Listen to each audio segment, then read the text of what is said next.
Беларусы дзекаюць, цекаюць, акаюць, якаюць. Што вы робіце наогул? Чым займаюцца дыялектолагі? Першае пытанне, ці ёсць у вашай гаворцы закрытыя галосныя О? Корова ці карова? Не шапка, а щепка, не жаба, а жеба, не кажу, а кагу. Як можна абазначыць, што гэта дакладна чуеш дыялект, а гэта дакладна трасянку? Ці гэта немагчыма вось так адрозніць? 85+, і адсутнасць адукацыі. Адукацыя гэта зло. Там можа быць кінь, можа быць кунь, можа быць кэнь, можа быць кынь. Хтосьці кажа, сапсаваная мова нейкая. Яны ведаюць, што яны, на якой мове яны размаўляюць? У суседняй вёсцы гавораць кажан, а ў суседняй раменнік, а ў суседняй там скурат. Ці знікнуць дыялекты? Зараз дасюль вось гэтыя залацінкі мовы можна мыць. Хадзіць па вёсках, грукацца ў дамы да людзей і прымусіць іх размаўляць па-свойму.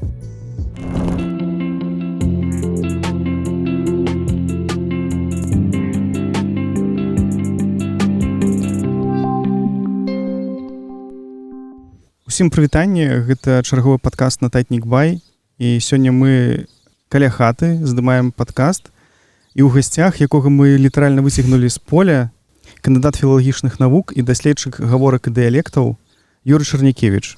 І размаўляць мы будзем, вядома, пра дыялекты і гаворкі і пра ўсё, што адбываецца ў беларускіх вёсках. Прывітанне, Юрый. Прывітанне. Ну і, вядома, першае пытанне, яно насамрэч быццам бы простае, але насамрэч не самае простае. А што ж такое дыялекты і што такое гаворкі? І як гэта вызначаецца наогул? Гаворка, як найдрабнейшая такая адна маўленчая плынь, так, вось калі гаварыць такая найдрабнейшая, самая дробная, а самая дробная это што? Адна вёска або некалькі вёсак. Гэта вось адна гаворка. Потым ідуць групы гаворак, яны аб'ядноўваюцца нейкімі сваімі асаблівасцямі аднолькавымі, агульнымі нейкімі, напрыклад, дзеканне, цеканне і так далей.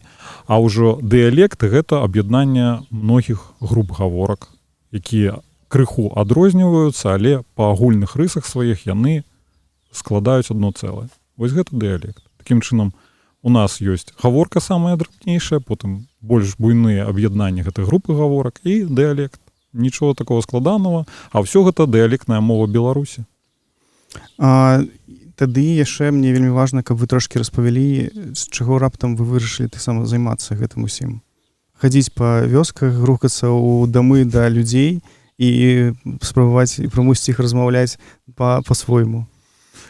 Жыццё так склалася. Ну, па-першае, дзякую свайму навуковаму кіраўніку Павлу Александровичу Михайлову, который мяне гэтую тэму зацікавіў гэтай тэмай. Ну і плюс я і сам з Палесся, ось з Пінска, і бабуля ў Пінкавічах. Так што я з гэтай тэмай быў крыху знаёмы, яшчэ з дзяцінства чуў гэты дыялект, але, канешне, я не думаў, калі паступаў ва ўніверсітэт, што займуся гэтай справай. Я думаў, я буду журналістам, мне гэтыя все гаворкі не спатрэбяцца ніколі ў жыцці. Але вот бачыце, так атрымалася, што ён, Павел Александрович Михайлов, змог мяне такім чынам як бы зацікавіць гэтым. Мне гэта спадабалася сапраўды, і вось я гэта працягваю, вот, пачынаючы з універсітэта, вось уже колькі 20 гадоў гэтым займацца, і не збіраюся спыняцца, таму што тут можна запісваць і запісваць яшчэ. Дык увесь гэты час вы займаецеся усімі гаворкамі? Вы ўжо злавілі на Палесе, ці ўсё ж займаецеся, у вас свая тэма?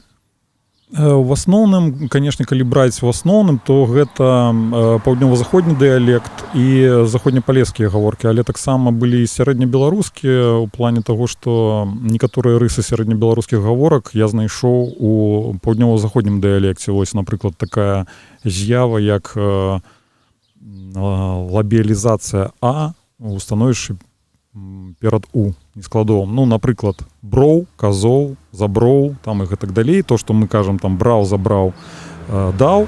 Вось гэта адна з такіх характэрных асаблівасцей сярэднебеларускіх гаворак. Яна ёсць, аказваецца, крыху некаторыя мясціны ў Беларусі, якія у паўднёва-заходнім дыялекце. Ну, працягваецца гэты ізаглосны такі пас, вось гэты. І я іх знайшоў, таму, канешне, я і з сярэднебеларускімі гаворкамі так быў больш-менш знаёмы. Ну, паўночна-ўсходні дыялект, на жаль, ну, так атрымалася, што пакуль што я туды не забрыдаў, ну, але, можа быць, з цягам часу і туды заеду. Дык калі казаць менавіта пра працу дыялектолага, вось вы кажаце так, што вось я забрыдаў, хадзіў, мы вас таксама вось злавілі у вёсцы. Гэта так вось романтычна, проста хадзіць, браць дыялекты, запісваць бабулек і ўсё. Гэта такая, можна сказаць, ну, простая праца ці не? Што вы робіце наогул? Чым займаюцца дыялектолагі? Ну, па-першае, яны гавораць з людзьмі. А каб гаварыць з людзьмі, трэба быць псіхолагам. Калі ты не псіхолог, ты не зможаш разгаварыць бабулю. Яна цябе першы раз бачыць і можа больш у жыцці не пабачыць. А каб разгаварыць того чалавека, які вось, ну, скажем так, пра цябе не ведаў, не думаў і слыхам пра цябе не слыхаў, то, канешне, трэба мець нейкія псіхалагічныя, першую чаргу, навыкі. Калі іх няма, то будзе вельмі складана. Калі ты прыйдзеш і пачнеш там, а ну там, давай, бабуля, там, што-то там пытаць, ну, як напісана ў адным з даведнікаў ці апытальнікаў агульнаславянскага атласа, вось першае пытанне, ці ёсць у вашай гаворцы закрытыя галосныя «о». Ну, вось, калі б я прыйшоў да бабулі і сказаў, ці ёсць у вас, бабуля, закрытыя галосныя «о», то яна б мяне куды далей то паслала б, канешне. Але, канешне, з гэтага не пачынаеш. Пачынаеш часам і пытаць пра сям'ю, і пра жыццё, і разглядаць фотаздымкі, і казаць, ой, як у вас там все цяжка было, а як не цяжка было. Спамінаеш пра вайну, пра родзічаў, і гэтак далей, і паступова, калі ўжо кантакт наладжаны, выходзіш на свае любімыя гаворкі. І ўсё роўна, вось вы кажаце, што закрытае «о», не закрытае «о». Ну, гэта складана нават часам так зразумець і з простым чалавеку, а не толькі там бабулям і дзядулям. А дык што, вось атрымліваецца, калі вы размаўляеце з імі, што вам важна пачуць ад іх? Што? Ці вы ходзіце, у вас ёсць спіс, напрыклад, словы, і вы такія, ну, распавядзіце, як у вас называлася курыца? І яна ж як-небудзь там... Ці што вы менавіта шукаеце? Ну, справа ў тым, што ёсць розныя падыходы да збору дыялектаў. Можна вось взяць спецыяльныя апытальнікі, которые яшчэ былі выдадзены ў часы БССР і не страцілі сваю актуальнасць, таму што это вельмі падрабязная праграма, падрабязныя пытанні. Па кожным раздзеле можна вельмі шмат задаць пытанняў, дадатковых, удакладняльных. Таму тут, канешне, ёсць гэты варыянт. Ёсць варыянт зрабіць апытальнік менавіта, который будзе прадстаўлены, напрыклад, вось як я рабіў са сваім атласам у атласах, так, у рэгіянальных атласах, якім я займаўся і займаюся таксама от зараз. І такім чынам, да, можна пытаць, як вось тут называлася, як тут называлася. Але, канешне, лепей падводзіць бабулю, ну, не называць, напрыклад, вось, што там вы кажаце, корова ці карова, так? Але проста вось у размове зразумець, што вось тут оканне, напрыклад, што, напрыклад, тут ёсць такое вымаўленне, як казоў, броў, доў там, і гэтак далей. Калі яна ў незмушанай форме гэта ўсё гаворыць, это адно. Калі вы там задаеце пытанне і спрабуеце даць адказ, ну, яна спрабуе даць адказ, яна можа і памыліцца. Таму, канешне, лепей за ўсё свабодная форма, гутарка. Калі так не атрымліваецца, то можна навесці на гэты прадмет, там, вось сказаць, а вось нейкі там, ведаеце, ёсць такі з іголачкамі у вас, у лесе там такія, як вы называеце? І от яна скажа, вожык, еж там, ежык які-небудзь. І ўсё, і далей пайшоў па праграме. Тут ёсць розныя варыянты. А насамрэч складана вось з людзьмі пра такое размаўляць? Ну, як наогул ставіцца да дыялектолагаў? Вас там, можа, праганялі калі-небудзь, ці насамрэч усё больш-менш спакойна, людзі разумеюць, і ну, дыялектолагі ходзяць па Беларусі там ужо 20 гадоў, і бабулі ўжо звыклі, што да іх там кожны год нехта забегае. Не, калі б так было, то дыялектолагі былі б шчаслівыя, а ў мяне бы адбіралі хлеб, напэўна, я б уже не ведаў, пра што пісаць. На жаль, так не бывае. Я б, канешне, вот я, дарэчы, і згадзіўся паўдзельнічаць у гэтай праграме, што, можа быць, зацікавіць каго-небудзь таксама, ну, можа быць, хто-небудзь. Знаеце, мы не ведаем, як наша слово адгукнецца, а вось хто-небудзь збярэ і запіша сваю гаворку або суседнюю вёску, або пару суседніх вёсак, і можа б атрымацца такая праца, можа б атрымацца міні-атлас, міні-рэгіянальны атлас, які у нас уже выдаваліся на нашай тэрыторыі, вось атлас Выганаўскага Палесся. Ярослав Самылік сабраў невялічкая тэрыторыя, яго была даследавання, і ён сабраў запісы, дыялекты вось па менавіта па пэўнай праграме і зрабіў такі атлас. Ён невялічкая тэрыторыя, але гэта цэнны ўнёсак, каштоўны ўнёсак у беларускую дыялекталогію. тое самае можа быць зрабіць кожны чалавек. Я і студэнтам сваім кажу, калі вось выкладаю ва ўніверсітэце, што вы можете таксама гэтым заняцца, таму што у нас 118 раёнаў Беларусі, а атласаў, на жаль, у нас вельмі мала рэгіянальных. І вот такіх даследчыкаў, якіх вы кажаце, што вот так ходзяць і грукаюць у хаты, іх на пальцах можна пералічыць у Беларусі, на жаль. Так што калі ваша праграма паспрыяе таму, што іх стане больш, я буду толькі за. Ужо 4 ці 5 разоў вы узгадалі атлас гаворак, атлас дыялектаў беларускіх. А што гэта наогул такое? Як гэта можна? Ну, па-першае, атлас дыялектаў, ну, такіх назваў так уже няма, да? Так, ёсць атласы рэспубліканскія, так званае першае пакаленне атласаў. Калі браць іх усё 4 пакаленні, ну, ось, калі браць такую класіфікацыю.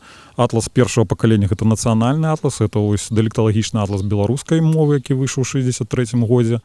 Гэта кніга? Гэта... А з аднаго боку гэта кніга, таму што змяшчаюцца і тэксты, запісы вось гэтых слоў, якія прыводзяцца ў тым ці іншым паселішчы Беларусі, а з другого боку гэта і карты, на якіх можна пабачыць з дапамогай кружкоў, нейкіх знакаў абазначальных, так, нейкіх штрыховак, як дзе што гавораць, і гаварылі тады на пачатак 10-50-х гадоў мінулого стагоддзя, тому што вось тады запісы рабіліся. Ну, канец 48 год, там першая нарада была па дыялекталагічным атласе, але, в прынцыпе, асноўная праца была 50-е гады, потым это сістэматызавалася, і ў 63-м годзе наш гэты атлас беларускай гаворак, ці дыялекталагічны атлас беларускай мовы, першы, дарэчы, сярод славянскіх, такіх вось, ну, і сярод народаў СССР выйшаў. Такая наша была такая піянерская праца нашых дыялектолагаў.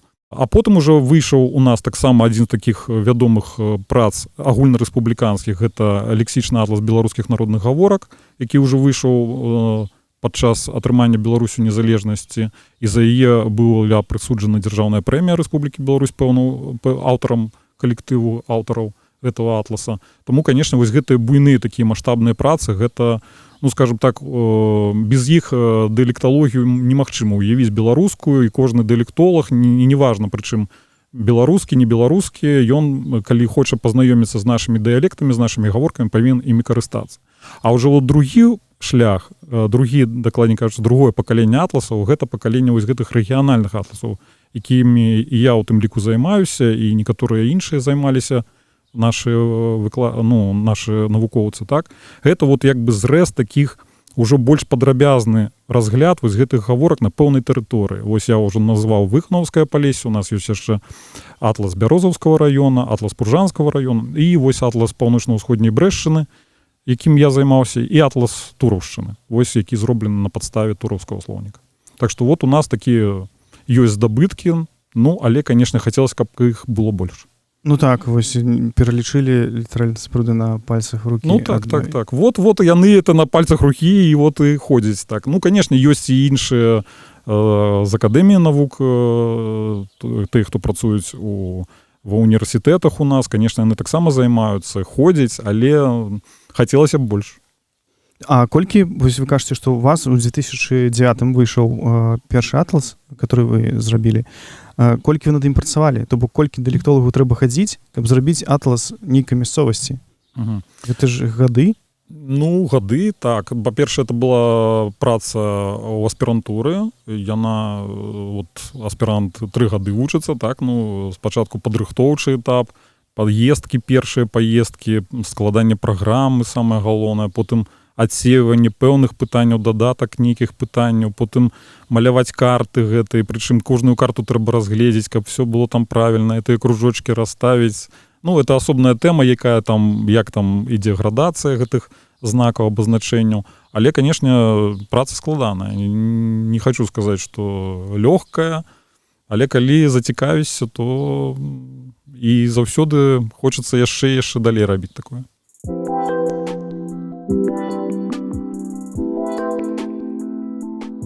У нас ёсць такое меркаванне, не у нас з вами, а наогул, што мы там чуем з вёсак ці людзей з вёсак, то гэта больш пра трасянку, і пра дыялекты мала хто ўзгадвае звычайна. І ці ёсць нейкая вось як можна абазначыць, што гэта дакладна чуеш дыялект, а гэта дакладна трасянку, ці гэта немагчыма вось так адрозніць?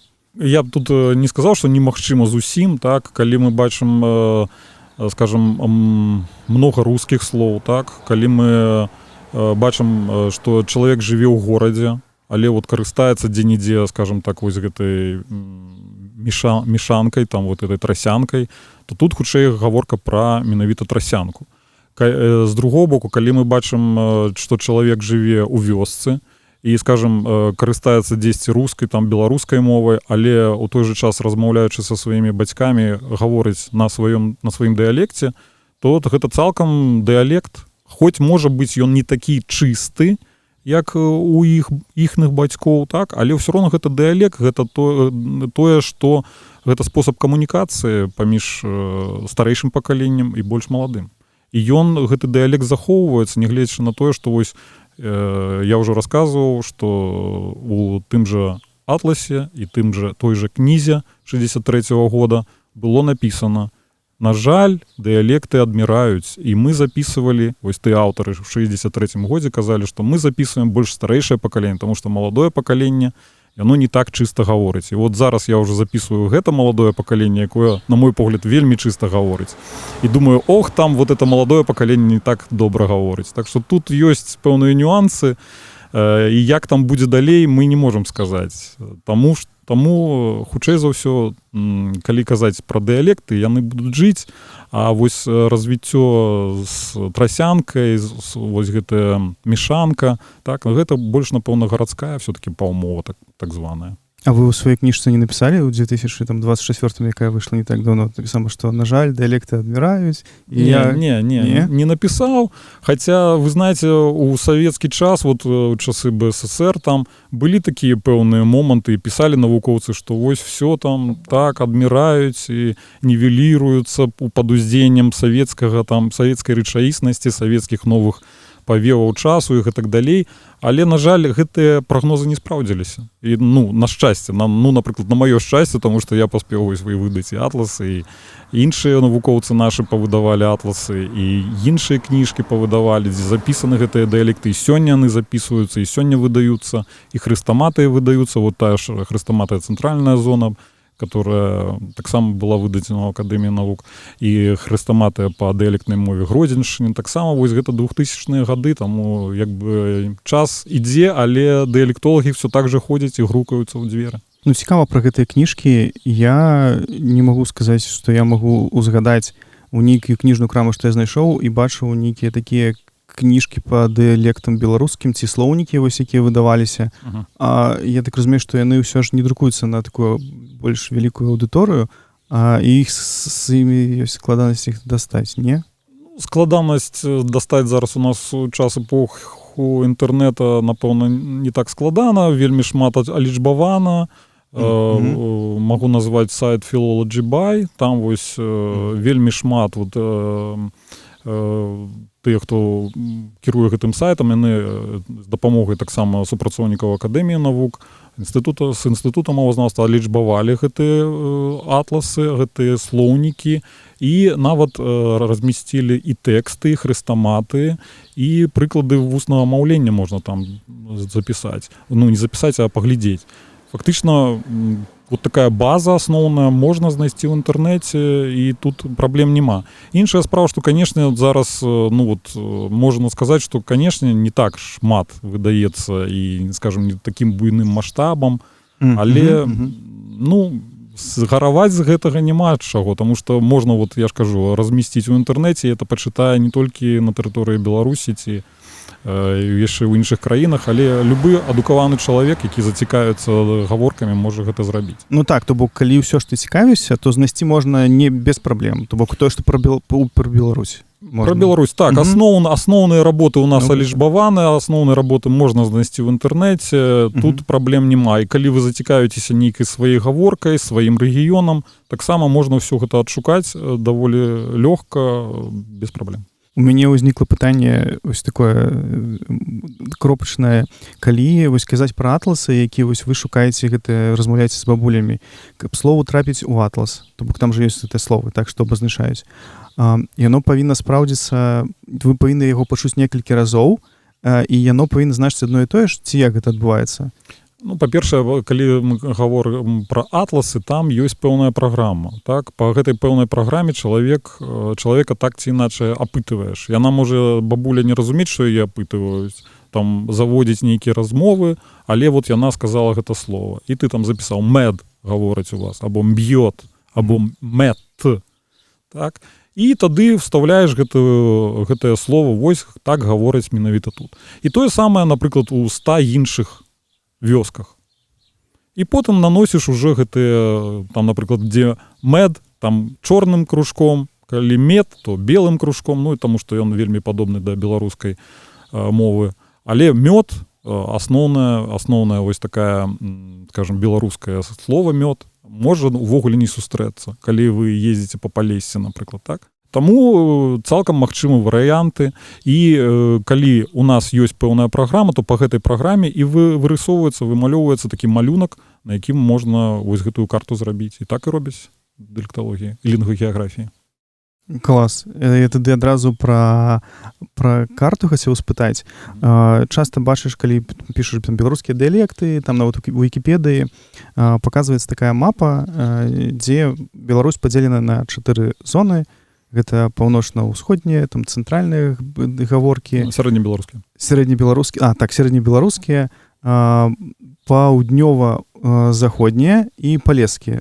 Ну, заходнепалескія або загародскія, або брэскапінскія, тут уже гэта не так важна, але так, в прынцыпе так. То бок гэтая мапа існуе, і мы сапраўды можам так казаць, што вось Беларусь падзелена на 4 часткі і ніяк іначай. І мы ўсе мусім ведаць, што у Беларусі існуе вось гэтыя 4 віда гэтых дыялектаў. Правільна разумееце як? В прынцыпе, правільна, але, скажем так, гэта карта, пра якую вы згадваеце, дзе яна ва ўсіх энцыклапедыях і на ўсіх сайтах, канешне, яна створана на падставе вось гэтага дыялекталагічнага атласа беларускай мовы, які выйшаў у 63-м годзе. Ага, так. Гэта як бы такі накід асноўных вось гэтых дыялектаў ці груп гаворак беларускай дыялектнай прасторы. Ну, дакладней кажучы, на тэрыторыі Беларусі. Так? Таму што ўсё-такі мы ведаем, што дыялектная мова Беларусі і па-за межамі Беларусі існуе. Так? І нават сёння. І гэта засведчваюць і новыя публікацыі, у тым ліку і замежных навукоўцаў, і польскіх, і рускіх, і гэтак далей.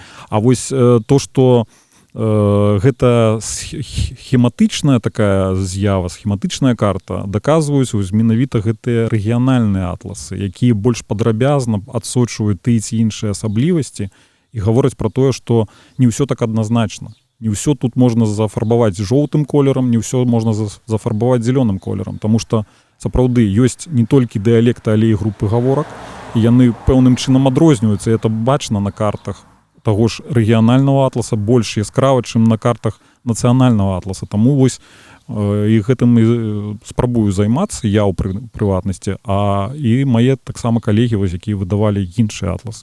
Таму, канешне, гэта пэўны такі накід, першы накід, і хацелася б, каб гэты накід, гэтая карцінка, яна больш яскравая рабілася, больш бачнай, так? Ну, як бы мы прыглядаемся, як бы дастаем лупу і больш уважліва глядзім у той ці іншы бок на карце Беларусі. А там усё не так адназначна, як хацелася б, можа быць, камусьці. Не ўсюды там жоўтае, не ўсюды там зялёнае. Ну так, то бок колераў насамрэч нашмат больш. Канешне, як у жыцці чалавека колераў нашмат больш, чым толькі белы і чорны. Так і тут. Не трэба думаць, што вось калі там все жоўтым замалявана, то там менавіта так все і будзе. Не, канешне, ёсць пэўныя пераходныя зоны, пра гэта гаворыць і не толькі даследаванне заходняга Палесся, ось тая ж праца Фёдора Даніловича Клімчука па гаворках заходняга Палесся, але і вось гэтыя найноўшыя даследаванні, якія зроблены на падставе рэгіянальных атласаў, яны кажуць пра тое, што там таксама ёсць свае пэўныя пераходныя зоны, пераходныя гаворкі, і гэта все адлюстравана на картах гэтых атласаў. Вы якраз узгадалі Фёдора Клімчука. Вось ён выдаў кніжку, ён зрабіў пераклад Бібліі на сваю мову. Я, на жаль, не ведаю, як называецца, на палескую. Скажем, на гаворку дыялекці, гаворку села Сімановіч Драгічынскага раёна. І такіх кніжак пачынае выдавацца патрошкі ўсё больш і больш. Я не так даўно бачыў таксама ў інстаграме дзяўчынка, жанчына з Новай Зеландыі выдала таксама пра сваю мясцовасць. Я не памятаю, моя баба, дырэктар морга, по-моему, нешта так называецца. І гэта выдана на гаворцы вось менавіта там, дзе жыла яе бабуля. І такіх кніжак вось, зараз пачынае сустракацца, што людзі цікавяцца і выдаюць гэтыя кніжкі. Ці гэта дапамагае, не ведаю, жыць гэтым дыялектам? Ці калі дыялектолагі сапраўдныя пачытаюць, скажуць, што тут палова там слоў неправільна напісана, ці лепш такое не рабіць? Вось як вы такога ставіцеся? Я стаўлюся цалкам пазітыўна. Чым больш вось пра такое пішуць, чым больш такія выдаюцца кніжкі, гэта добра, таму што гэта дазваляе звярнуць увагу на той дыялект, на тую гаворку, якая жыве ў тым ці іншым сяле ў Беларусі. Калі мы будзем узносіць гэтую гаворку, то не будуць так прыніжаць яе, таму што часам і даволі часта можна сустрэць, што навошта вам гэтыя дыялекты, трэба гаварыць беларускай мовай, рускай мовай, навошта вам на дыялекце гаварыць? Неправільна. Трэба цэніць гэты дыялект, таму што дыялекты гэта наша мінулае. Тое, што было ў нашых бабуль, дзядуль, нашых вось гэтых тых, ад каго мы пайшлі, так? Таму, канешне, і гэта асноўнае, а вось другое асноўнае тое, што ў дыялектах захаваліся тыя формы старажытныя, так? Тыя нейкія асаблівасці старажытныя, які ўжо зараз, напрыклад, у сучаснай беларускай мове, сучаснай рускай, украінскай, там польскай і гэтак далей мовах не сустракаюцца. Яны яшчэ захаваліся з тых часоў славянскай еднасці нейкай, яшчэ, можа, да славянскай еднасці, можа, уже пра індаеўрапейскай еднасці. Вось з тых часоў яшчэ ў дыялектах сустракаюцца тыя ці іншыя формы. І гэта даўно ўжо даказана. Таму, канешне, дыялект — гэта такая скарбніца, скарбонка, з якой можна чэрпаць і аднаўляць вось тыя старажытныя формы, якія былі раней. Ну, вось цікава тады, калі размаўляць пра беларускую мову, наколькі яна працягвае узбагачацца з дыялектаў нейкімі словамі, ці яна ўсё ўжо закрылася, а дыялекты асобна вывучаюцца і вось толькі для кніжак яны, вось для вас, для атласаў? Ну, я б так не сказаў, што яна закрылася там, таму што калі мова закрылася, яна мёртвая. Не, ну яна да новага, ведаеце, там, не ведаю, менеджер, то бок такія словы яна пераймае, а вось, ну, згаворкі, ну, гэта нешта такое, ну, не будзем же мы казаць там нейкае слово, я не ведаю, гондео, гэндео, а вось, ну, не, гэта ўжо зусім ніколі. Не, чаму? Па-першае, не забывайце, была такая з'ява, як Іван Мелеш у свой час, які актыўна ўводзіў дыялектную мову ў свае творы. І гэта прымалася тады, гэта было, ну, скажем так, ставіліся да гэтага з разуменнем, потым пайшлі за ім і іншыя аўтары. Таму, скажем, сказаць пра тое, што дыялекты не ўзбагачаюць літаратурную мову, гэта неправільна. Яны і дасюль узбагачаюць, таму што пісьменнік прыходзіць з нейкага пэўнага асяроддзя, з нейкай мясцовасці, так? І ён, канешне, прыўносіць свае нейкія слоўцы, якія, можа, ён пачуў у дзяцінстве, ці увогуле чуе кожны дзень, ці ад мамы свае пачуў, і гэтак далей. Тое самае, калі мы гаворым пра нейкія новыя творы, новых аўтараў, таксама яны прыўносяць нешта сваё. І неважна, бярэш ты гэты дыялектнае слова са слоўніка або карыстаешся актыўна, ты ўводзіш яго ва ўжытак. Хто яго ведае, можа яно распаўсюдзіцца, можа ім зацікавіцца, можа яно, скажем, будзе вельмі запатрабаваным і якраз у той час і пяройдзе ў слоўнік. Спачатку, можа быць, яно будзе пад такой назвай абласное слово, так, а потым уключыцца ў актыўны ўжытак. Ну, цікава, таму што ёсць вось оксфордскі слоўнік, і ён кожны год нейкае слова уводзіць, там, можа, некалькі ў свой слоўнік ангельскай мовы, і пра гэта пішуць, што гэтае слово увайшло, таму што ім карыстаюцца шмат людзей, мы не можам гэта, то бок гэта, можа быць, і трэба зрабіць такое з дыялектамі і беларускімі слоўнікамі. Цалкам магчыма, таму што вось гэтыя словы некаторыя, калі пагартаць слоўнікі, вось там могуць такія залацінкі знайсціся, што вось вы шукалі нейкае слово, а ў дыялектным слоўніку яно знайшлося. І яно там ляжыць, можа, гадамі можа ляжаць. А вы знайшлі, ужылі і скарысталіся тым багаццем, якое нам назапасілі продкі. Пра багацце, якое назапасілі продкі. Напрыклад, вы штогод ходзіце да бабуль-дзядуль на Палесе, што вывучаеце? Ну, не толькі на Палесе. Як часта вы чуеце новае слово, якое раней наогул не чулі, і вось вы спрабуйце удакладніць і зразумець, што гэта наогул. То бок не тое, што там адно слово по-рознаму кажуць, там мед, мёд, а менавіта вось нешта супер новае. Такое бывае наогул ці ўжо не? Вас не здзівіць? Вось сёння я запісаў некалькі такіх слоў вось да таго часу, пакуль вы мяне там забралі з гэтага палявых даследаванняў, так? Такіх некалькі слоў я запісаў. І я ведаю, што з кожнай паездкі будзе некалькі такіх слоў. Часам бывае 10, 20, часам бывае 3-4, але яны заўсёды ёсць. Заўсёды будуць нейкія новыя словы, якія не чуліся мною, не, можа быць, нават не адзначаліся ў слоўніках, таму што зараз дасюль вось гэтыя залацінкі мовы можна мыць. Дасюль мы іх мыюць. Вось чаму дыялектолагі і ходзяць, не толькі вось гэтыя там карты ствараць і гэтак далей, а намываць вось гэтае золата, багацце. Таму што дыялектная мова, як і любая жывая мова, яна жыве, развіваецца па сваіх законах, змяняецца, і мы вот неяк адсочваем гэтыя змены. Канешне, мы толькі краёчак там нейкі бачым, самую, можа, 10, там, ну, не знаю, 10-ю, можа быць, 1/100 частку вот гэтых зменаў, і нейкія словы новыя фіксуем. Але яны ёсць, сапраўды. І вось я яшчэ раз паўтару, што з кожнай паездкі я прывожу дадому да сябе некалькі 4-5, але бывае 10-15 слоў новых. І гэта цалкам магчыма будзе потым у якасці слоўніка выдадзена, калі дасць Бог. А вы радуецеся вось кожны раз, калі нешта такое? Конечно. Вельмі радуюся, спрабую паўтарыць, спрабую асэнсаваць яго спачатку на языку сваім, потым прашу бабулю удакладніць значэнне слова, спытаць, ці ёсць нейкія іншыя значэнні, ці можа ўжываецца яшчэ неяк вось так. І калі яна мне дакладна патлумачыць, я ад яе запісваю тлумачэнне і фактычна вось такім чынам уводжу яго пакуль што ў свой ужытак, а потым, магчыма, пазней і ужытак іншых людзей. Тады яшчэ паразмаўляем якраз пра вашу працу, дакладна вашу. Вось вы займаецеся больш, я магу памыліць, усходнепалескімі? Заходнепалескімі. Заходнепалескімі дыялектамі? Гаворкамі. Опа. Заходнепалескімі гаворкамі. Значит, у нас 2 дыялекты і 2 групы гаворак. Это сярэднебеларускі і заходнепалескі, і 2 дыялекты, адпаведна, паўднёва-заходні і паўночна-ўсходні. Я займаўся, калі вось выдаваў свой атлас, паўднёва-заходнім дыялектам больш. Зараз я займаюся больш заходнепалескімі гаворкамі. Ну, таму што тут моя тэрыторыя, я больш уже, скажем так, спрактыкаваны ў гэтым плане, уже больш падкаваны, і мне хацелася б вось гэтую піншчыну і ўсё астатняе, вось гэтае заходнепалескае больш падрабязна разгледзець. Я запомню, паспрабую запомніць. Насамрэч, гэта складана мне з першага разу запомніць, але мне цікава тады, каб вы трошкі больш распавялі менавіта пра адрозненне вось гэтых гаворак.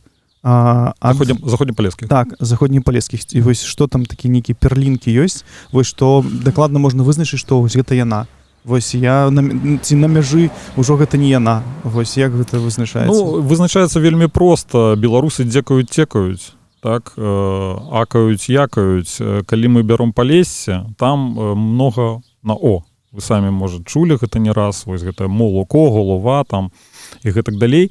А па-другое, гэта, канешне, своеасаблівасць тых закрытых галосных, напрыклад, тыя закрытыя Е, закрытыя О, якія вось змяняюцца ў розных становішчах, так? Напрыклад, закрытыя галосныя, як змяняюцца, там можа быць кінь, можа быць кунь, можа быць кэнь, можа быць кынь, нават так вось. Таму, канешне, вось гэтыя змены, яны паказваюць на тое, што вы набліжаецеся да тэрыторыі заходнепалескіх гаворак. Але, як даказалі ўжо навукоўцы, не ўсё тут таксама адназначна, так? Я ўжо казаў, што не ўсё белае-белае, не ўсё чорнае-чорнае. Таму, канешне, калі мы кажам пра заходнепалескія гаворкі, трэба спачатку абазначыць, што на тэрыторыі вось якая зафарбавана жоўтым, да, так, вось калі казаць па карце гэтай, то яна можа быць спачатку, калі вы набліжаецеся да гэтай тэрыторыі, з'яўляюцца пераходныя гаворкі, так званыя, іх там вельмі многа, як даказаў той же Фёдор Данілович Клімчук, і даказалі іншыя навукоўцы, яе вучні Фёдора Даніловича, і ў тым ліку і уже іншыя навукоўцы, так, мы кажам пра, напрыклад, паўночна-брэскія гаворкі, там, дзе гавораць машок, вадро, там як бы вот такое аканне пры оканні, так? І вось гэта ўжо паказвае на тое, што мы набліжаемся да гэтай тэрыторыі. Гэта паўночна-брэскія гаворкі. Але і гэта яшчэ не ўсё. Як даказаў той же Клімчук, там яшчэ ёсць зона ці такі паясочак сярэднябрэсцкіх гаворак. Там ужо яны адрозніваюцца іншымі асаблівасцямі, і у іх там ёсць свае пэўныя нюансы, там не буду уже называць, там верхнеясельскія, там беражноўскія і гэтак далей, але таксама гэта пас яшчэ як бы такі пераходных гэтых зон. І вось калі мы пераадолеем гэтыя два пасы, мы ўжо прыходзім нарэшце да заходнепалескіх гаворак, такіх аўтэнтычных. Але ўсё роўна, як бы там ні было, сярод гэтых аўтэнтычных заходнепалескіх гаворак ёсць свае асаблівасці. Іх 4 разнавіднасці, як даказаў той же Клімчук. І сярод гэтых 4 разнавіднасцей ёсць одна пераходная. Такім чынам, вось бачыце, такая мешаніна, мы гаворым пра, што вот все жоўтае ці все белае, але як набліжаемся да гэтага, то не ўсё так адназначна. Цікава, вашая мова, вось вашай вёскі, вы з Пінкавічоў, так? З Піншчыны. Гэта якая атрымліваецца гаворка? В асноўным гэта, канешне, вось сярэдня, як, ну, ён назваў гаворкі гэтыя загародскія, так? Вось гэтыя заходнепалескія, як прынята называць брэскапінскія, загародскія гаворкі. Там падзел сярэднязагародская гаворка, гаворкі паўночна-загародская, тараканская і паўднёва-загародская, так? І вось гэта, канешне, я вас не збіў яшчэ. А яшчэ ёсць паўночна-брэсцкія і сярэднябрэсцкія, сярод якіх яшчэ там ёсць разнавіднасці. Ну, ладно, я ўжо не буду збіваць, але, канешне, гэта сярэднязагародская такая класічная гаворка, вось дзе кінь, дзе кіт, і гэтак далей, і вось гэтае дзеканне-теканне адсутнічае, оканне, ну і гэтак далей. Калі мы бяром іншыя разнавіднасці, ну, напрыклад, паўночная частка, вось паўночна-загародскія гаворкі, гэта ўжо кунь, напрыклад, так? Калі бяром тараканскі, гэта ўжо дань, набо, не дзень, не дзень нават, так? А дань. Не неба, а наба. Ну, а калі бяром ужо вось гэтыя пераходныя, таксама пераходная такая ёсць гаворка, это паўднёва-загародская, гэта ўжо, напрыклад, щепка, не шапка, а щепка, не жаба, а жеба і гэтак далей. Вось таксама, ну, адны з асаблівасцей, там іх, канешне, не па адной, але вось гэтыя асаблівасці такія найбольш яскравыя, па якіх можна вызначыць да той ці іншай гаворкі яны адносяцца ці не. Мне цікава, калі вы ходзіце, вы, ну, людзі самі разумеюць, як яны кажуць, як яны размаўляюць. Яны размаўляюць па-свойму, яны размаўляюць па-беларуску, як яны самі гэта ўспрымаюць. Яны ведаюць, што яны, на якой мове яны размаўляюць? Ну, па-першае, калі я прыходжу, ну, калі я запісваў вось паўднёва-заходні дыялект, то калі казаў, што вось я прыйшоў там, гэтак, і мне людзі казалі, як вы добра гаворыце па-беларуску, я такая чыстая у вас беларуская мова. Я кажу, так і вы ж таксама па-беларуску, паўднёва-заходні дыялект, гэта як бы беларускі дыялект, это цалкам дзеканне, аканне там і гэтак далей. Але вось людзі адрозніваюць гэтую, скажем так, сучасную літаратурную мову і сваю гаворку. Хоць яна можа і вельмі блізкая, але яны не падобныя. І людзі гэта чуюць, бачаць, і таму, канешне, а асабліва, калі на Палессе прыходзіш і пачынаеш на чыстай беларускай літаратурнай мове размаўляць, то тут адназначна яны цябе ідэнтыфікацыя праходзіць такая, што все, ты не наш. Таму я стараюся, канешне, больш размаўляць вось менавіта на той гаворцы, пінкавіцкай гаворцы, якая ад бабулі. І я вось недаўна запісваў гаворку там у вёсцы Барычавічы ў Пінскага раёна, і мне бабуля сказала, што вот ты як мы гаворым, толькі так крыху, напэўна, вось там бліжэй да гэтых Лапаціна, бліжэй туды на Столінг, як ехаць, вось гэтых гаворак, да. І мне гэта было прыемна, што она ідэнтыфікавала мяне як свайго, таму што гэта вельмі важна. Это псіхалагічны бар'ер адразу разбураецца. Калі ты прыходзіш і пачынаеш там па-беларуску гаварыць, ці па-руску, там, ну, без розніцы як, але не на мове той, якой гаворыць бабуля, гэта ўжо стварае пэўныя перашкоды. А мне трэба парваць этой перашкоды. Я вам уже про гэта казаў, што нам трэба, прычым парваць вот на гэтыя 2 гадзіны, што я з ёй знаходжуся. Можа, мы не пабачымся больш ніколі, але мне трэба пераўзысці гэтую загарадку, якую она мне паставіла, і вось з дапамогай дыялекту, з дапамогай гаворак, якімі валодаеш, ты можаш гэтую загарадку перабіць. Ну, тады яшчэ цікава якраз пра запісы бабуль. Вось вы записываеце бабуль-дзядуль. Да якога ўзросту вось цяпер можна записваць вось дыялектолагам, каб пачуць дыялекты? Ці ёсць цяпер моладзь? Я не ведаю, ну, моладзь 35 гадоў 40 гадоў, якія яшчэ будуць размаўляць, і вы скажаце, ну слухайце, можна запісаць. Ну, хорошае пытанне, дарэчы, так. Калі я пачынаў толькі вось запісваць, это было, калі я паступіў в аспірантуру, гэта было недзе 75 плюс, я для сябе вызначыў, так, 75 плюс. Вось гэта мае бабулькі. Зараз я уже так кажу, так, ну, 80 плюс, можа нават 85, і студэнтам кажу 85 плюс і адсутнасць адукацыі. Адукацыя гэта зло. Я гэта кажу на першым занятку па дыялекталогіі, яны ўсе смеюцца, таму што, як бы, конечно, прыйшлі сюды за адукацыяй, але адукацыя для бабулі гэта зло. Калі бабуля жыве там хоць 100 гадоў, але калі яна закончыла універсітэт, прабачце, гэта ўжо не наша бабуля, гэта бабуля з універсітэцкім дыпломам, і нават калі яна там валодае пэўным чынам дыялектам, яна ўжо поўнасцю аўтэнтычнай не будзе. І пра гэта я адразу таксама кажу студэнтам, што запісвайце тых, хто там 4 класы закончыў, 7 класаў максімум, там, так. Канешне, цяжэй зараз знайсці такіх людзей, таму што вот калі я толькі першы свой гэты атлас рабіў, лягчэй, заходзіш у вёску, паказалі табе нейкіх старых, там вельмі шмат было.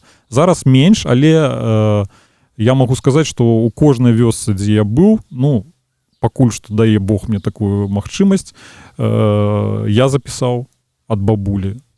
Это значыць, што калі вы хочаце запісаць, вы запішаце.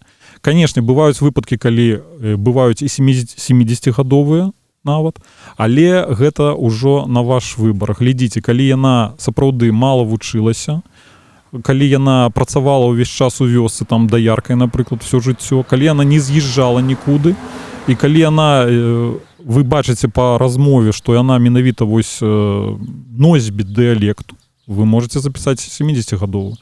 Больш за тое, можна запісаць дзесьці і моладзь, але хутчэй за ўсё тут ужо будзе гаворка пра сацыялінгвістыку, а не пра чыстую дыялекталогію, ну, скажем так, такім нарматыўным яе варыянце. Таму можна запісваць моладзь, можна запісваць розныя ўзросты, але проста адразу, каб паставіць кропкі над «і», я запісваю менавіта старых людзей, тых, якія з'яўляюцца носьбітамі менавіта традыцыйнага дыялекту. Вы якраз узгадалі, што абавязкова каб яны былі на месцы, не пераязджалі, не прыязджалі. А што рабіць, калі, напрыклад, бабуля прыехала, яна ўжо старая, яна там пражыла ў гэтай вёсцы 40 гадоў, але яна з іншай мясцовасці мінулая 40 гадоў, яна намяшала свой дыялект з гэтым. Гэта нейкі вызначаецца ў іншую катэгорыю, ці што з такімі рабіць? Ну, тут хорошее таксама пытанне, што з такімі рабіць. Ну, не скажаш, бабуля, все, да пабачэння, так. Раней я так і казаў, дарэчы, калі вот першы атлас збіраў. А цяпер все-таки я думаю, што можна запісаць гэтую размову, пагаварыць пра пэўныя нейкія віды дзейнасці, напрыклад, рыбную лоўлю, пчалаводства, грыбы, збіранне там ягад, або назвы там печы, частак печы і гэтак далей. Таму што калі нават яна прыехала з іншай вёскі, яна можа тое слово сказаць якое-небудзь цікавае, так, тое самае можна, вот, як я ўжо казаў, залацінку намыць нейкую. Можна паглядзець, калі не так далёка гэтая вёска, можа быць, завітаць туды ў вёску гэтую потым, так, і запісаць і гэтую бабулю, і іншых бабуль, і такім чынам вось атрымаецца поўная карціна той гаворкі, якую вось гэтая бабуля рэпрэзентуе. Але, канешне, вельмі нам хацелася б, ну, усім дыялектолагам хочацца, чтобы менавіта бабуля была з гэтай мясцовасці, з гэтага населенага пункта. Я помню, мне прывозілі дзяўчаты, маецца на ўвазе, мои студэнты прывозяць дыялект з нейкага палескага рэгіёна, а я чую, што там дзекаюць і гэтак далей. А она, кажется, з Новагрудчыны. Ну, конечно, гэтая гаворка, я не залічыў яе як нарматыўную, і я ее выкрэсліў, выдаліў і гэтак далей. Таму, канешне, калі вы едзеце, то арыентавацца трэба на мясцовых жыхароў, на тых, якія маюць чым менш адукацыі, тым лепш, і якія гатовы з вамі размаўляць, таму што бываюць бабкі закрытыя, як і ўсе людзі розныя, все людзі неаднолькавыя, нетыповыя. Калі бачыце, што бабуля закрытая, не хоча размаўляць, не цягніце, як кажуць, за хвост, за язык і гэтак далей. Лепш пайсці да іншай, можа больш маладой, на год, на 2, на 3, але якая будзе з вамі гаварыць, і вам адкрыецца. Вось гэта будзе плюсам, чым вы будете выцягваць па адным слове з больш старэйшай жанчыны. Гэта атрымліваецца, калі практыка, вось студэнты ездзяць, а калі ты не студэнт, хочаш запісаць там сваю бабулю з пэўнай мясцовасці, вось якія парады, што трэба абавязкова, што стварыць, нейкую картку, там запісаць, калі нарадзілася, якая мясцовасць, што дакладна там жыла, што пазначыць трэба, вось, калі мы захочам дапамагчы. Ну, па-першае, калі вы захочаце дапамагчы, вось трэба знайсці бабулю. Знайшлі бабулю, тады запісваеце імя, прозвішча, імя па бацьку, дзявочае прозвішча, таксама пажадана, так? Пажадана год нараджэння, дакладна вёску, назву, можна мясцовую таксама назву, таму што часам бывае, што мясцовая адрозніваецца ад афіцыйнай, і раён, сельсавет там і гэтак далей. Потым, калі карткі, вось вы згадалі карткі гэта калі словы нейкія, вось як я кажу, залацінкі, так? Калі вы знайшлі нейкую залацінку, вы можете слова гэтае пашпартызаваць. Маецца на ўвазе напісаць, з якога населенага пункта, хто запісаў, ад каго там і гэтак далей. Гэта фактычна тое самае, што вось вы робіце на пачатку работы, і што я кожны раз раблю, я пытаю, спачатку называю сябе, потым пытаю, як завуць бабулю. Таму што без гэтай пашпартызацыі, ну, трэба ж згадаць таго аўтара, які даў табе гэтае слово, ці даў гэтую табе, пасядзеў з табой 2-3 гадзіны. І, дарэчы, так і робіць ва ўсіх, напрыклад, рэгіянальных атласах, пазначаныя тыя жанчыны, тыя мужчыны, ну, в асноўным, конечно, запісваем жанчын, потому что мужчыны яны пераязджалі часам, савецкая армія там служылі і гэтак далей, у іх дыялект не такі чысты, хаця цікава, конечно. Да, хаця мужчыны так, такая гендерны перакос адбываецца, так. Але жанчыны яны больш такія, скажем, любяць, ну не любяць, можа за раней не любілі. Зараз і жанчыны, і мужчыны яны больш такія мабільныя все, можна ехаць куды хочаш. А раней жанчыны сидзелі на адным месцы, а вось мужыкі там выязджалі ў заработкі, там у арміі служылі, там ездзілі кудысьці.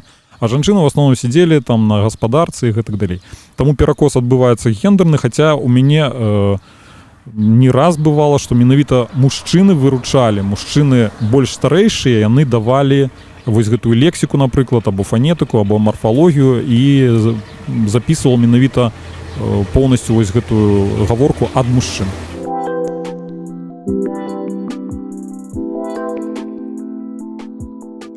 Яшчэ таксама я чытаў пра гэтыя атласы, магчыма, пра атласы, і што там усё дзеліцца на фанетыку, лексіку і марфалогію, так.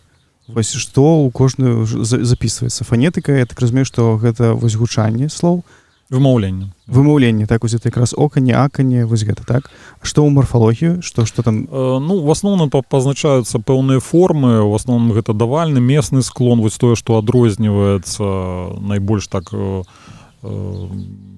найбольш прадказальна ў многіх гаворках, так. Але, канешне, ну, гэта такі падыход даволі такі выбарачны, так. Ну, мы пазначаем дыялект, так, нейкія асаблівасці, але ж, канешне, не ўсё. Всё пазначыць немагчыма, карты на ўсе словы не створыш, таму выбіраем уже, што вот такое найбольш такое яскравае, што найбольш вот адразу кідаецца ў вочы або на слых рэжа, так. Вось гэта як будзе у лесі, у лесу, у лесові, напрыклад, так, на дубе, на дубові, на дубове, на дубу і гэтак далей. Вось гэта такое найбольш яно яскравае, таму і гэта даем у марфалогію. Канешне, прыметнікі, там нова хата, новая хата і гэтак далей, дзеясловы, пажадана ўсе часціны мовы, хаця б нейкім чынам прадставіць, хаця б пару займеннікаў, пару лічэбнікаў, хаця б вось такім чынам зрабіць. Наколькі гэта, скажем так, будзе яскрава, наколькі гэта прадставіць дыялект, гэта ўжо іншае пытанне, але пэўную карціну яно все-таки складзе.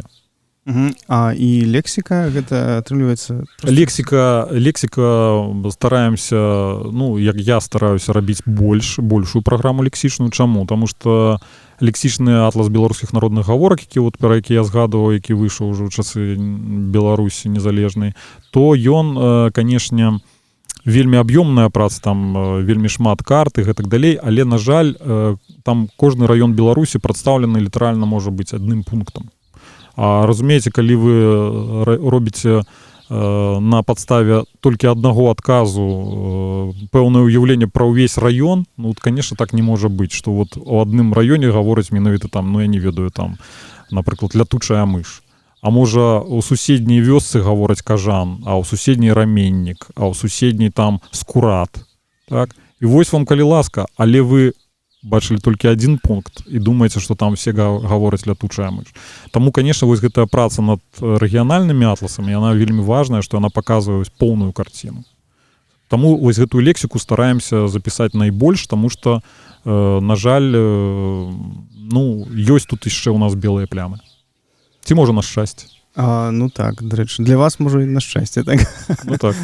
Я якраз хацеў спытаць наконт дыялектаў, наконт таго, ці трэба, магчыма, вывучаць вось у кожным рэгіёне свой дыялект. Як вы думаеце, ці магчыма такое там у школе ўвесці спецкурс, дзе дзецям там, не ведаю, 10 гадзін хаця б на год яны б вывучалі мову, і магчыма, проста я чаму пра гэта пытаю, таму што потым часам дзеці, якія вучыліся ў вёсках, а вайсковай школы гэта часцей усё беларускія, беларускамоўныя, а ў вёсках жывучы яны чуюць менавіта там дыялекці гаворкі, і яны потым прыходзяць і, ну, там саромеюцца гэтага, што яны не ўмеюць размаўляць нармальна, правільна. І, магчыма, гэта паўплывала нейкім чынам на добрае стаўленне, пазітыўнае стаўленне да сваіх вось гэтых гаворак. Ну, хорошае пытанне, але просто я магу адразу сказаць, што курс дыялекталогіі, які чытаецца на філфаках ва ўсіх установах Беларусі, ну, філалагічныя, дзе факультэты, то, конечно, ён прадугледжвае хорошую такую тэму дыялекталогія і вывучэння беларускай мовы, так, і вось дыялекталогія ў школе, так. Там мы гаворым пра тое, што вось дыялект гэта важная з'ява, якой не трэба цурацца, і в прынцыпе ўсе настаўнікі беларускай мовы і ў горадзе яны працуюць у вёсцы, яны ведаюць, што павінны ведаць па ідэе, і калі ім выкладалі гэта, то яны павінны былі гэта завучыць, што дыялект гэта важна. Калі яны захочуць, яны могуць збіраць і слоўнічкі роднай гаворкі, слоўнічкі вось таго рэгіёна, дзе тая ці іншая настаўніца ці настаўнік вучаць дзяцей. Яны могуць зацікаўліваць сваёй работай іншых вучняў. Гэта ніхто не забараняе, конечно. І па ідэі яны павінны і прывіваць гэтую любоў да дыялекту. Мы, ну вот, прынамсі я, як выкладчык, я кажу пра гэта заўсёды, што вучыце дыялекты, збірайце дыялекты, збірайце гаворкі, вучыце сваіх вучняў, калі вы будзеце ў сельскай мясцовасці, ставіцца з павагай да дыялектаў, да гаворак. І нейкая любоў павінна быць пастаянна, заўсёды пра яе гавор, і будзем гаварыць. А ў такім выпадку вось пытанне, ці знікнуць дыялекты? Ці, ну, ось нават калі вы казалі пра 60-е гады, што выйшла гэтай кніжкай, там пісалі, што вось мы там запісваем апошніх, і яны да гэтай пары яшчэ жывыя, але ўсё роўна вы кажаце, што і бабуль вы ўжо запісваеце ўсё старэйшых і старэйшых. То бок быццам бы ідзе гэтага да нейкага завяршэння. Да нейкага завяршэння ідзе, конечно, ўсё, але я б не так уже сумам не гаварыў. Па-першае, ну, гадоў 20-25 ну, дыялектолагаў дакладна ёсць. Таму што падрастае нават, вот я бачу пакаленне вось тых, што я кажу, 70 гадоў, там так, яны таксама, не ўсе, канешне, але некаторыя, нават не гледзячы на тое, што яны ўжо скончылі, можа, 10 класаў. Вот я учора запісваў у вёсцы ў жыткавецкім раёне Дзедаўка, там, так, станцыя Дзедаўка, я пайшоў у іншую вёску, запісваў там гаворку ад бабулі, якой было 74, здаецца, гады ці 75. Ну, для мяне гэта ўжо як бы так малавата, але яна вельмі так добра адказвала, добра адказала і па праграме, і пра нейкія пытанні дадатковыя і так далей. Таму я вельмі нарадаваўся, што я пайшоў менавіта да яе. Яна 10 класаў закончыла, яна там у клубе дзесьці хадзіла на танцы, там расказвала мне, але яна ведае дыялект, яна помніць яго, яна яшчэ карыстаецца ім і актыўна карыстаецца. Таму казаць пра тое, што там ужо я шукаю толькі, ну, чым старэйшы, тым лепший, конечно, там больш аўтахтоннасці такой, аўтэнтычнасці такой, так? Але калі вы знойдзеце 70-гадовую бабулю і вы бачыце дыялектныя з'явы, пішыце смела. Нават калі там будуць украпленні нейкія неадпаведныя гаворцы, яны вас не павінны бянтэжыць. А наконт таго, што дыялекты памруць, я ж кажу, вот тыя думалі навукоўцы ў 60-х годах, што ўжо памірае тое пакаленне старое, і там маладое ўжо не будзе нічога памятаць. Зараз мы гэтае маладое пакаленне, якое ўжо пасталела, записываем, нават уже, можа, дзяцей іх записываем. Таму казаць так, вот, што вот менавіта дыялект памрэ, я б не стаў. Это па-першае. А па-другое, вось тая цікавасць да дыялекту, пра якую вы згадывалі, выданне кніг, вось тыя перадачы, у тым ліку і ваша, магчыма, так, яны неяк будуць спрыяць таму, што будуць цікавіцца людзі гэтымі дыялектамі, гэтымі гаворкамі. Я спадзяюся на гэта. І думаю, што мяне падтрымаюць усе, што дыялекты гэта важна, гэта цэнна, гэта адрознівае нас ад іншых народаў і дае нам такое права на нейкія вось свае запісы гаворак, свае нейкія знаходкі, свае залацінкі, якія потым можна выдаваць і зацікаўліваць іншых людзей.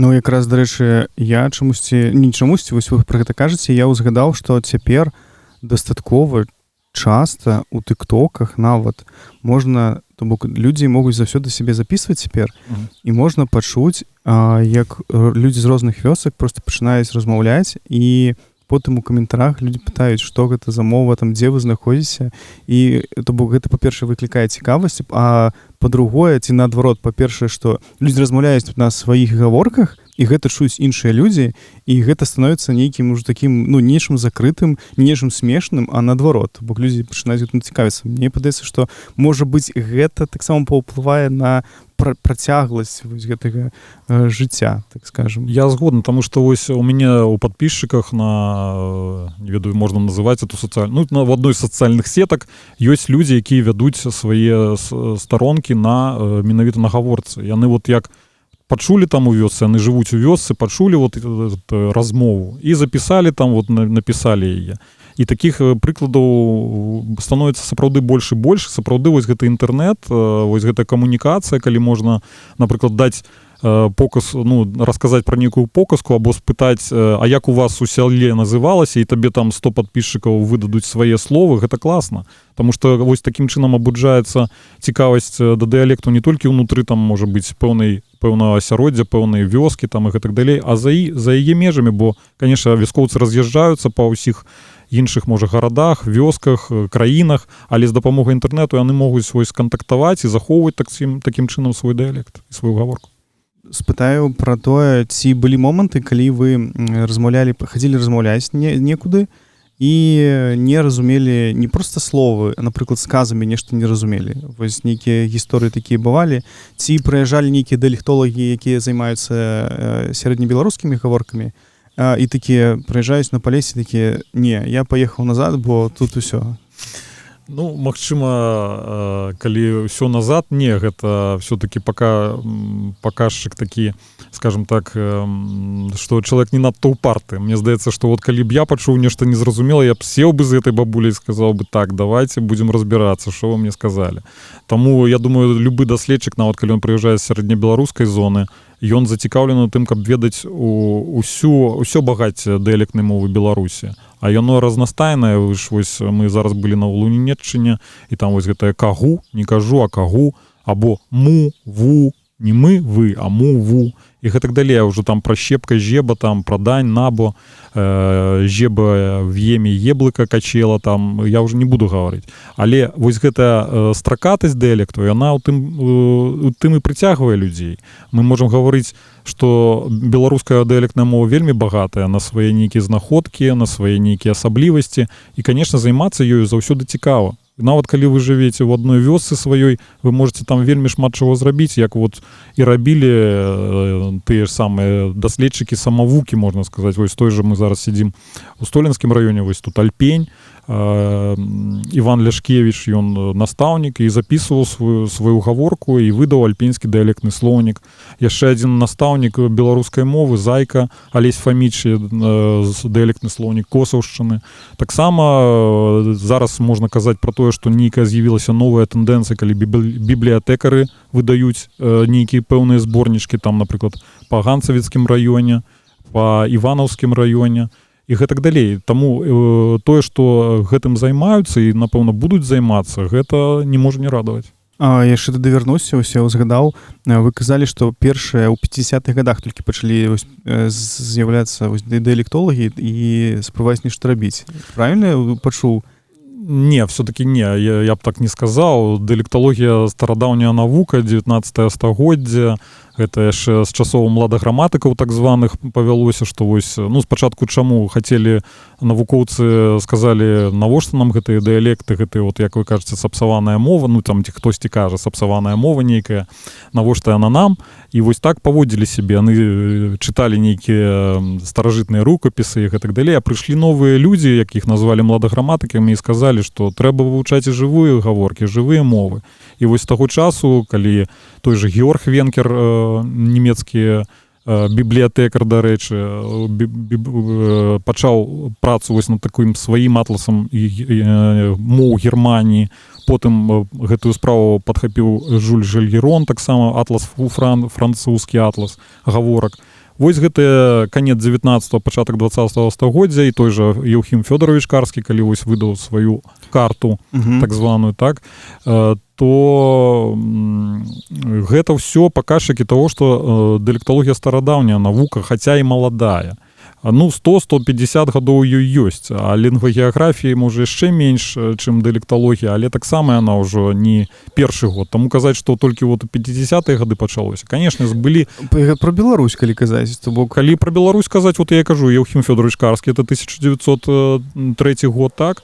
І, канешне, потым былі слоўнікі дыялекталагічныя, гэта Шатэрніка, Мікалая Шатэрніка, і Мікалая Каспяровіча, гэта атлас Каспярович, ой, не атлас, а слоўнік, віцебскі краёвы слоўнік і краёвы слоўнік Чэрвеншчыны, гэта 27 і 29 гады адпаведна, 1927. Вось вам уже, канешне, і 20-е гады. Так што беларуская дыялекталогія, она мае здабыткі, і той же першы атлас, фактычна, славянскі атлас, першы атлас усходнеславянскіх моў быў выдадзены на тэрыторыі Беларусі Петром Бузуком, гэта 1928 год. Праўда, ён выдаў тую частку, якая была на тэрыторыі, якая была пад уладай, ну, БССР, так? А вот тая частка, якая была пад уладай Польшчы, на жаль, там ужо, ну, канешне, яны не маглі выдаць, але там уже іншыя навукоўцы, польскія у тым ліку, займаліся гэтай тэматыкай, але вот першы такі атлас менавіта выдалі беларускія дыялектолагі, так што ў нас традыцыя не толькі пачалася пасля вайны, але яна была вельмі такая багатая і перад вайной.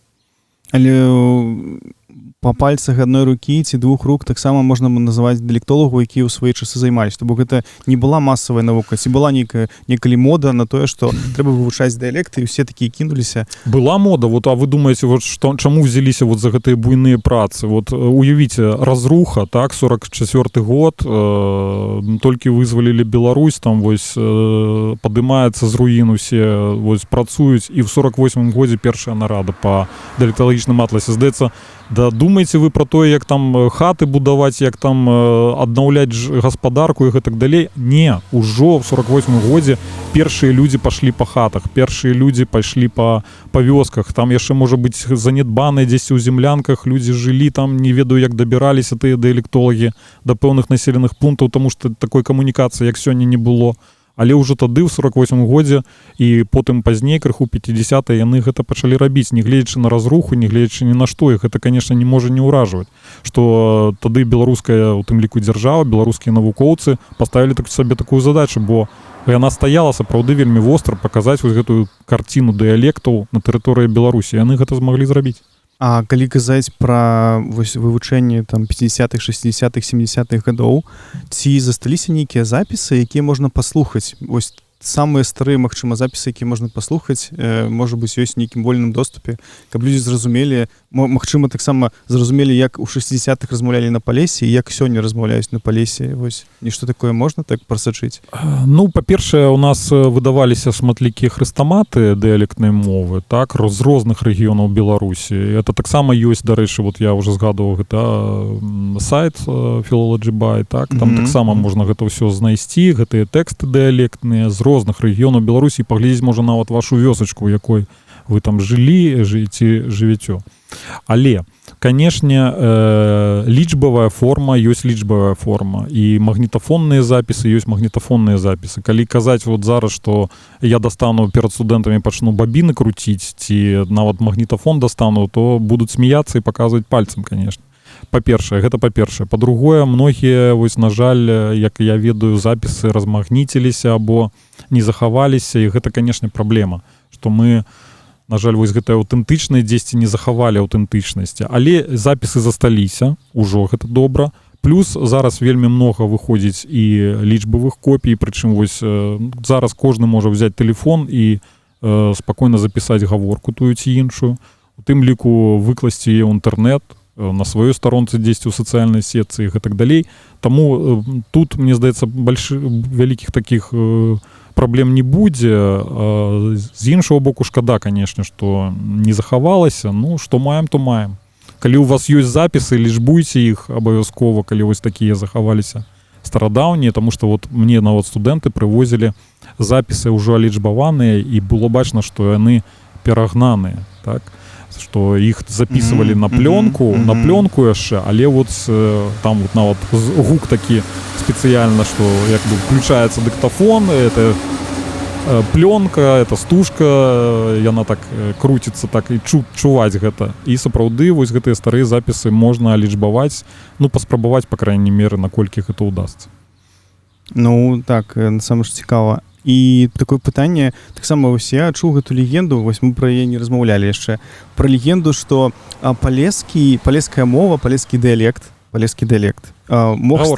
так, палеская гаворка магла стаць асновай для літаратурнай беларускай мовы. Але нешта там думалі і вырашылі ўзяць іншыя вёскі за аснову. Вось нешта такое было? Ну, мне здаецца, тут крыху штосьці так сапраўды з легендарнасці, з легендаў нейкіх, таму што як узнікла вось гэтая, скажем так, сувязь з сярэднебеларускімі гаворкамі, з дыялектам, вось менавіта з тымі дыялектамі, якія ляжаць у аснове вось нашай літаратурнай мовы. Справа ў тым, што пісьменнікі паходзілі адтуль. Я нават ствараю карту, ось паказваю, напрыклад, Янка Купала, Якуб Колас, дзе яны нарадзіліся, дзе нарадзіўся там Францішак Багушевіч, дзе нарадзіўся там Максім Танк і гэтак далей, гэтак далей. Калі суаднесці вось гэтыя мясціны, дзе яны нарадзіліся, у нас будзе такая палоска сярэднебеларускіх гаворак в асноўным. Канешне, ёсць там і прадстаўнікі паўднёва-заходняга дыялекту, ён, дарэчы, таксама вельмі шырока прадстаўлены ў літаратурнай мове, і паўночна-ўсходні дыялект, але вось асноўная частка беларускіх пісьменнікаў, якія стваралі беларускую мову, якая стала асновай літаратурнай мовай вось для беларусаў, гэта вось менавіта прадстаўнікі тых раёнаў, рэгіёнаў, якія жывуць на тэрыторыі вось гэтых сярэднебеларускіх гаворак. І, канешне, яны прыўносілі свой дыялект у мову, і такім чынам мова станавілася той мовай, якую мы зараз ведаем, якой мы карыстаемся. Таму казаць пра тое, што там калісьці быў палескі, канешне, калі б вельмі шмат там той же Янка Купала, Якуб Колас там нарадзіліся на тэрыторыі Пінска, на тэрыторыі там Іванова, Брэста там і гэтак далей, канешне, і потым яны вось такім чынам свой дыялект прыўносілі ў творы, то, канешне, тут можна была б сітуацыя розная быць. Але на шчасце так не здарылася. Мы маем то, што маем, і вось тыя пісьменнікі, якія заклалі аснову літаратурнай мовы, яны вось фактычна ўзялі яе з дыялектаў, са сваіх вось родных гаворак, з дыялектаў, якія ляжаць в аснове паўночна-ўсходняга дыялекту, паўднёва-заходняга дыялекту і сярэднебеларускіх гаворак. Але ж усё роўна мы маем вось Дуніна Марцінкевіча. Маем, але вы ж самі ведаеце, што тую пінскую шляхту, напрыклад, іх пераклалі на беларускую мову, і яна доўгі час увогуле думалі, што яна вот так вот па-беларуску напісана. Так, таму ёсць, не, я не кажу, што прыкладаў не было такіх, але яны былі адзінкавыя. Калі вось такіх Дунінаў Марцінкевічаў было 100, тады можна было пра гэта гаварыць. А калі ён адзін, ён не паўплываў. Так. Ну і тым больш, таксама пінская шляхта гэта такі унікальны выпадак на унікальнай вось гэтай мове, такой невядома, ці ён сапраўды ее чуў, ці сам стварыў яе, там ёсць навуковыя погляды розныя. Тады яшчэ вось спытаю ўжо напрыканцы, як мы можам не захоўваць, записваючы бабуль, А як мы вось не ведаю размовамі можам захаваць гэта, то бок нам трэба не ведаю записываць ці спрабаваць размаўляць па-свойму, вось ці можа ёсць нейкая парада, ці трэба гэта рабіць вось маладым людзям наогул? Конечно, трэба, калі вы адчуваеце сябе, што вы здольныя ў дыялекце, што вы вот можете сваю бабулю взяць і папытаць там што нейкае слово, карыстайцеся. Гэта таксама паказчык таго, што вось вы нейкую сваю адметнасць паказваеце перад іншымі, і можна пісаць у Фейсбуку, там ці Контакце, ці дзе вы там сядзіце ў якіх сетках сацыяльных. Калі ласка, карыстайцеся дыялектамі, карыстайцеся, знаходзьце аднадумцаў, сваіх аднавяскоўцаў, па ўсім свеце можна знайсці. І гэта будзе плюс не толькі для вас, але для іншых, таму што яны будуць бачыць, што дыялектная разнастайнасць Беларусі вельмі багатая, гэтых залацінак сапраўды намыць яшчэ можна многа, таму мыйце і яшчэ раз мыйце. Дзякуй вялікі за гэтую размову. Усе спасылкі там на Philology Buy, вось усё, што мы перадавалі, мы ўсё там пакінем гэта у апісанні. Вось дзякуй вялікі за такую размову. Я спадзяюся таксама, што дыялекты будуць жыць, і мы яшчэ будзем чуць больш за 25 гадоў. Пакуль мы жывыя будзем іх чуць, і з'явіцца яшчэ мінімум 183 дыялектолага за гэты час. Гэта мінімум. Дзякуй вялікі ўсім, хто паглядзеў. І подписывайтесь на нас. Все. Всем до побачення. До побачення.